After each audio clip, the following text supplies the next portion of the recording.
Albert আইনস্টাইনের secret পড়ার routine, যেটা ফলো করলে তুমিও সেরা স্টুডেন্ট হয়ে যাবে।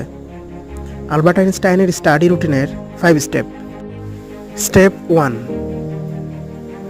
সকাল সকাল ঘুম থেকে না উঠে মন মতো 10 ঘন্টা ঘুমাও। কারণ আইনস্টাইন মনে করেন জিনিয়াসদের জন্য ঘুম বেশি গুরুত্বপূর্ণ। স্টেপ 2, পড়া শুরু করার আগে আপনি সকালবেলা ভালো মতো খাবার খেয়ে নেবেন, এতে সারাদিন পড়ার এনার্জি পাবেন। স্টেপ 3, সারাদিন মাল্টিপল কাজ করার বদলে একটা সাবজেক্টই সারাদিন ধরে মনোযোগ দিয়ে পড়ুন। স্টেপ 4, টপিকটা ভালো মতো বোঝার জন্যে একা একা হাঁটতে বেরিয়ে নিজেই নিজের সাথে ডিসকাস করুন। স্টেপ 5, আইনস্টাইনের RRR ফর্মুলা, অর্থাৎ সারাদিনে যা পড়েছেন তা দিন শেষে রিভিউ রেগুলারলি রিকল করুন।